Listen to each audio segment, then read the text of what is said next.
Hello there. How are you doing? How are you? It's me, Gav Cross. I'm a storyteller. That's what I do. And I've been storytelling live on YouTube for the last couple of weeks. And I've really enjoyed that. We've had a really lovely audience joining us. But I've just been reviewing those videos, and the quality of the stream, the quality of the audience was through the roof. But the quality of the streaming, well, that left something to be desired. So, all of those live stream storytelling sessions are still over on YouTube. You just have to go to YouTube, find Gav Cross there. So what I thought I would do is I would have a go with Facebook, because it lets me use my phone. So I'm going to give it a try. On Tuesdays and Thursdays at 3 p.m. UK, I will be storytelling live here on Facebook. So I'm just going to ask you a couple of questions before I introduce you to my pal, Dave. Can you see me? Can you hear me? Say hello if you are. Also, is there a little frame down there? Can you see a little frame? I'm quite proud of that. I'm going to introduce you to some stories, some old ones, some new ones. I'm going to tell stories. I'm going to find stories. I'm going to read stories. And what we've really enjoyed doing on YouTube is giving shout-outs. So if you want a shout-out, we can do that as well. Hello, Joanne. It's lovely to see you. Today, I'm going to read you just a couple of poems. I'm going to tell you a couple of jokes. I read them. I can't tell jokes. I'm terrible at telling jokes. And then I'll introduce you more formally to Dave. Some of you have already met Dave, but I'll explain a bit more about Dave in a moment. I love stories. I love telling stories. I love sharing stories. I love finding stories. I like being told stories. There's nothing better than someone taking the time to tell you a story. These are just some of the storybooks that I've got, and I like to dig into them. I'm going to start because normally when I tour with a show called Twisted Tales for Terrible Children. That's one of my shows. I've also got nice shows called Traditional Tales with a Twist. That's a good one, isn't it? There's a theme emerging. I did one last winter, and it was called Twisted Winter Tales. I was supposed to do a show this Sunday at the Blue Coat, and I love the Blue Coat, and that was Twisted Dragon Tales. I like that pun. That never happened. I don't know why. We all know why. There's no point dwelling on it, is there? For me, to make this work, it'd be brilliant if you just say hello, if you chat. If you're not already a follower or a subscriber of this page, switch on notifications. Then I think you'll get offered that opportunity, and then you'll know when these videos go live. But it will be regularly Tuesdays and Thursdays at 3 p.m. And then I might do random bits and pieces. To be fair, these storytelling bits are random. Now, Mark is here. Hello, Mark. Thank you for joining in again. You're very helpful. Can I ask you a question? Is the general quality of the streaming, the sound, the video, unfortunately, I can't change my face better than YouTube? That's the question I'm asking you.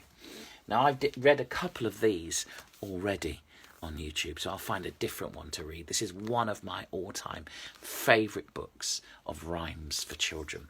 And if you don't know anything about it, Strull Peter, or Shock-Headed Peter. Yes, it is, says Mark. Thank you. Unfortunately, as the content isn't going to change, that's not going to get any better. Much clearer on all accounts. Shock-headed Peter turned into a brilliant piece of theatre a long time ago now. Oh, my goodness me. But this particular, I remember reading it at school, relatively young, and thinking, "Ooh, what is this? What is this stuff of nightmares?" And I love the fact it's still in print, it's still being shared, and it is absolutely full of nightmares. So this is a little flavour of what I do. I do tell stories for tiddlers, but this will be for slightly older, really. This is, if you are a person that likes horrible histories, that kind of things, the nasty bits, then that's what this will be, because I'm a fan of those as well. But I'll start with a little extract from Shock-Headed Peter. I've read a couple of these already on YouTube's, and they are not fun. Can't read that one. That is slightly dated. Now, this is a cautionary tale, as all good stories and nursery rhymes probably are. It's called The Dreadful Story About Harriet and the Matches. Oh, there's a lovely picture of Harriet. Wasn't that a lovely picture? It almost makes me cry to tell what foolish Harriet befell. Mamma and nurse went out one day and left her all alone at play. Now on the table, close at hand, a box of matches chanced to stand. And kind mamma and nurse had told her that if she touched them, they would scold her. But Harriet said, "Oh, what a pity, for when they burn, it is so pretty. They crackle so, and spit and flame. Mamma too often does the same." Oh, Harriet.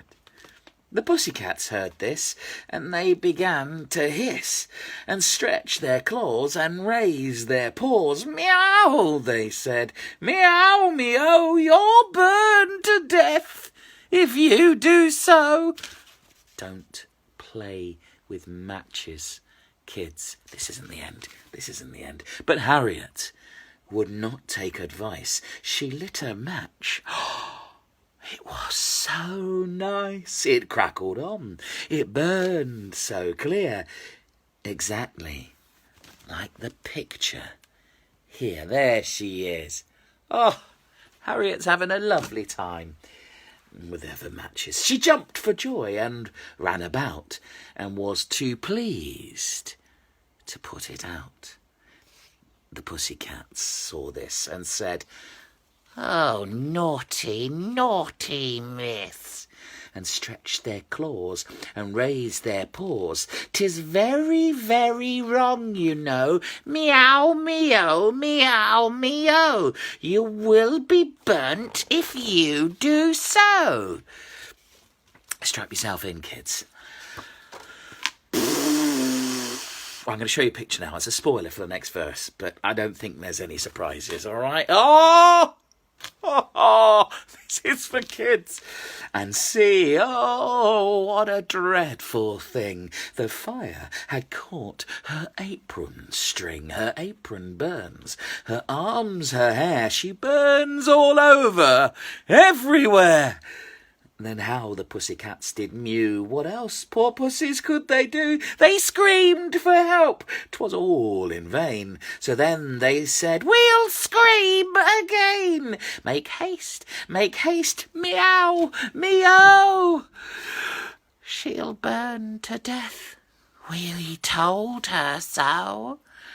So she was burnt with all her clothes and arms and hands, and eyes, and nose, till she had nothing more to lose except her little scarlet shoes, and nothing else but these were found among her ashes on the ground. And when the good cats sat beside the smoking ashes, how they cried, "Meow, meow, meow, meow, what will mamma and nursie do?" The tears ran fast down their cheeks so fast they made a little pond at last. Oh, there you go. There's a happy ending. Look, the tears of the cats turned into a pretty little pond. Don't dwell on the smoking pile of ashes next to it. There you go. That's Stool Peter. And this has been adapted down the centuries. Pretty Stories and Funny Pictures by Dr. Heinrich Hoffmann, Tales of Hoffmann. I do love that the subtitle of this is Pretty Stories and Funny Pictures. Now, does that mean that children's books and stories have become simpler and easier and nicer? I'm not so sure about that. I'm a big fan, as I've done before, of digging into these old classics. Now, I don't know if you've noticed, but I am quite old, as you can see. I'm not so old as some people, like my cousin. He's ancient.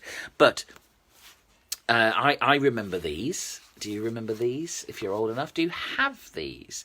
Maybe if you are a bit younger and you've been given these Ladybird books are very much in my psyche, because we remember them fondly, but actually they were absolutely the stuff of some nightmares. When I pick up an old an old Ladybird book, which I do and can do and have done and find, and you can find them in charity shops. I went to an amazing exhibition last year to look at some of the original artwork and the story of them. They seem so simplistic. But then you dig right in, and the images, these beautiful images, they come straight back. These highly painted images, these beautifully crafted pieces of work, this whole style, and these artists who were astounding artists and painters, and I think they had a lot of technical artists and engineers as well. So these stories, and I wrote this one here, this pale gingerbread man. That's what we think about, how beautiful they are, but the actual stories themselves, and I'll do this another day, the actual stories themselves, look at him, look at the giant, the threat within them. We know, even children's films, if you've ever... If you've recently watched Snow White and the Seven Dwarfs, the Disney version, there's the scene, isn't there, where she's taken into the woods right at the start, and the whole woods come alive. The trees have faces, and let's not dwell too long on why she's there. This is Disney here. This is Disney. She's been taken into the forest to have her... with a knife, and then goes back with a box and gives it to the queen, the witch, and in the box there's a picture of a heart on. That's what's in the. So there must have been something in the. What did he put in the box? And that whole scene is terrifying, and that's U-rated. Jack and the Beanstalk's one of my favourites. A story I tell often. I give it a twist, and so many different versions, but we all know this one, don't we? Fee, fi, fo, fum. I smell the blood of an Englishman. Be he alive or be he dead, I'll grind his bones to make my bread. Now the problem, of course, is we've got a real flour shortage at the moment in here in the UK. Lots of home bakers and makers are really struggling to get flour, and the problem with bone bread, human bone bread, is that human bones they carry a lot of blood around the body, and so to actually use those as flour, you need to hang those bones in a dry place, but perhaps with a barn is good if you've got a barn or a shed, but good to have some wind through it just to dry it out. And then you need a very robust pestle and mortar, quite a large scale pestle and mortar, to pound those bones to very fine powder. I mean, I would sieve once you've powdered, and then of course bone bread. In fact, bone bread is very unhealthy for you. Fee fi fo fum, because human bone bread is very claggy. And So to actually enjoy human bone bread, you need a lot of butter and probably a bit of jam as well. So it's very unhealthy for you. I mean, even more so if it's your bones, I suppose.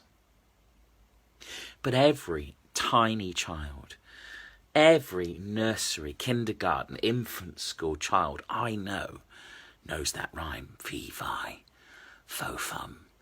I smell the blood of an Englishman. Be he alive or be he dead, I'll grind his bones to make my bread. We fill children with you. If you're a little small child watching this, oh, are you okay? Are you okay? First of all, don't worry yourself. They're just stories, and the fact that your parents are telling them to you. I mean, you're going to have to go and find my version of Jack and the Beanstalk. It's over on YouTube, Gav Cross, and you can search that there. But if you know the story of Jack and the Beanstalk, give me a thumbs up. Give me a thumbs up. If you know this, I need somebody who knows the story of Jack and the Beanstalk. It could be a grown-up, or a young person. What about the tiny bones? Not so much flavour, not so much. What you want is a good meaty-sized bone, a femur, where the flavour is. You know, obviously that's where you get a lot of good marrow there. Oh, I love marrow. Not for the vegetarians. Anybody here know the story of Jack and the Beanstalk? I just want to ask you a question, if I may, because obviously many of these stories, children, we tell you these stories, and they're there to teach you, aren't they? They're there to teach you to be better human beings. Better human beings, right, Simon? You know, and you know right from wrong, Simon. Do you know right from wrong, Simon? Can I ask you a question? Have you ever told this story to your children? Have you told this story, Simon, to your children? I'm just focusing in on you because you responded. I'm grateful for that. Do your children know this story, Jack and the Beanstalk, via you? Okay. While you're answering that question, I'm going to presume the thumbs up is yes. I'm going to ask you this question, because children, very often you're told that stories have morals. They're there to help you to learn.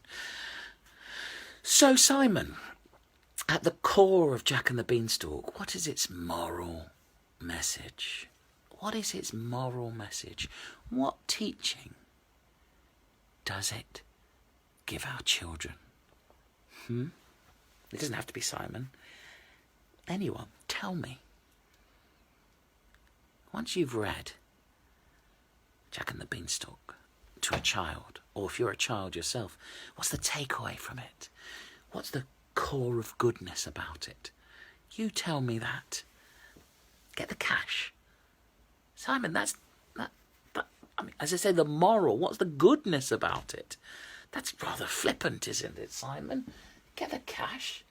No, we're not having that. What's the takeaway from this? What's the point of how? Surely we can't suggest that the story of Jack and the Beanstalk is an amoral promotion of burglary, theft, and of course we know the giant. We know what happens to the giant at the end. Now we tell children stories. That be a hero. So you're telling me he's your kind of hero, is he, Simon? Is he your kind of hero, Jack? That burglar, the thief, and his mother that chops down the beanstalk? And your heroes worry me.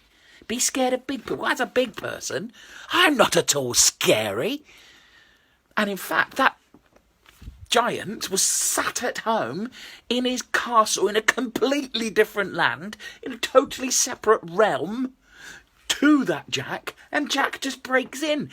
Everything about that giant is, leave me alone. Just check yourself out. I'm going to finish with a poem, and I'll be back on Thursday I should have prepared a little bit more for this. I'm going to finish with a very silly poem. I love Mr. Michael Rosen, who I think about a lot at the minute, and I'm going to pick a number between 5 and 125. Pick a number between 5 and 125, and I'll find and read it, and I'll bet you it's a cracker. This is from one of my favourites, Michael Rosen, Quentin Blake. Quick, let's get out of here. And I think I said on my YouTube stories, 89, we'll find that. I picked this up recently in a charity shop. Sorry, Amanda. And it was signed Michael Rosen. 89. Let's have a look on 89, see what one says. Okay. That's too long. 118. 118. Okay, 118. That's too long. Today, right, we'll go for 119. Okay, here we go. Okay. This one is called, and I think this is very apposite for today, for now. This one is called Today I Ate.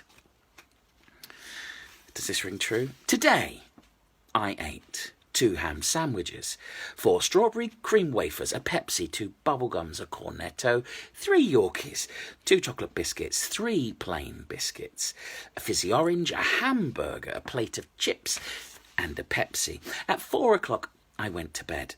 At 4:30, I was sick. I sicked up. A Pepsi, a plate of chips, a hamburger, a fizzy orange, 3 plain biscuits, 2 chocolate biscuits, 3 Yorkies, a Cornetto, 2 bubblegums, a Pepsi, 4 strawberry cream wafers, and 2 ham sandwiches. Tomorrow, I won't eat 2 ham sandwiches, 4 strawberry cream wafers, a Pepsi, 2 bubblegums, a Cornetto, 3 Yorkies, 2 chocolate biscuits, 3 plain biscuits, a fizzy orange, a hamburger, a plate of chips, and a Pepsi. The day after, I may have a Pepsi. I may have a hamburger. I may have a Cornetto. But not now, thanks. Now, other than I love a Quentin Blake. Let's see. Other than that bit. Does that resonate for anyone at the minute? How's your snacking going? What's your top snack of isolation right now? What's your walk past the kitchen and just one more? What are you reaching out? What's your top snack recommendation of at the minute? I'm going hell for leather for bagels. I really am. Bagels everywhere. Bagels, cinnamon bagels, plain bagels. Oh, a sesame bagel. I don't know what that's about. What have we got? Amanda is saying, I'm eating salt and vinegar crisps whilst watching this. That's a good choice. Crisps. Yes. Too many crisps. Making crispy rice cakes. Do you know what do you mean? Like the chocolatey crispy rice cakes? Oh, they're just like the king of snacks. Oh, Cadbury's chocolate mini rolls. Oh, those cakes. Yeah, they always make me think of being on a beach. And of course, that chocolate is just so thin, so it would have melted. But I like them straight from the fridge. So that the crisp outside of the mini roll is a bit more solid. These are good calls. What else? What else is on your gherkins? I put that somewhere else on Facebook. Gherkins are big for me at the minute. I'm enjoying that. Chocolate in general. There's a lot of chocolate being consumed across the country. A lot of biscuits. So there you go. There's a challenge. You could do that Michael Rosen listing. Turn your snack list of the week, or even your dream snack list, into a poem. And if you do, I would love to see it. I'd love for you. Perhaps there's a couple of things you could do. Write it, and that could be the imagined a dream snack list. You you you can base it on reality or make it a dream list. You don't even have to have that sick it up bit. And if you just arrived, that's a bit confusing, I know. But I'd love to see it. You could video it and send it to me. I'd love to see that. Or I could just read it. You could paste it into this. The choice is yours. Thank you so much. Barbecue, if you can get the meat. Barbecue. Cream eggs. Do you know, I think I haven't been shopping. I did a big shop. I haven't been done a big shop since Easter, so I missed all the reduced Easter eggs, didn't I? What a fool. So, I haven't fully introduced, even though I'm going to get this wrong, he's down here in the frame. I haven't properly introduced my friend Dave. I'll reintroduce him on Thursday. So on Thursday here on Facebook, Gavin Daves, Storytelling Nonsense. I've migrated from YouTube. Thank you for joining in. Thank you for helping me test this. I think, whilst I'm not going to comment on the quality of the content, and certainly an improved quality of streaming is not good for this old face. But I've enjoyed you joining in and helping me out. 3 p.m. On Thursday, I'll tell you a story. I'll do some shout outs. So if you want to invite people with Littlelies, as I say, it's about 6 or 7 upwards. I do things on this page for Littlelies sometimes, but really when I'm telling stories, it's 6, 7, 8, 9 to grown-ups really. Stick on a notification for videos. I'm going to finish soon. What we've got there, we bought enough for the estate. I'm assuming that's Easter eggs, and didn't give them out. Now, to me, that's the definition of a winner. Well done. Beautiful face. Thank you, Simon. Thank you. Thank you very much. And there you go. So someone's going to... I missed that. You're going to share the link. Thank you. Yes, as I say, there's loads over on YouTube. So I'll do a new story on Thursday, but I might redo some of the stories I've done over there because, as I said, the streaming quality was good. Thank you ever so much. I'm so glad. I feel that I've completely mastered YouTube now. It's... I'm just trying to... YouTube, Facebook, this is... I'm trying to switch it off. I'm trying. What? I don't know. The quality seems a lot better. Oh, I could do a story of it. I could do the Cyclops, couldn't I? So I'll be back on Thursday at 3 p.m. for Gavin Daves' story. I can't finish with like that, can I? Gavin Daves' Storytelling Nonsense. Thank you for joining in. Thank you for helping me. I'll see you then. Bye bye. I don't know how to finish this.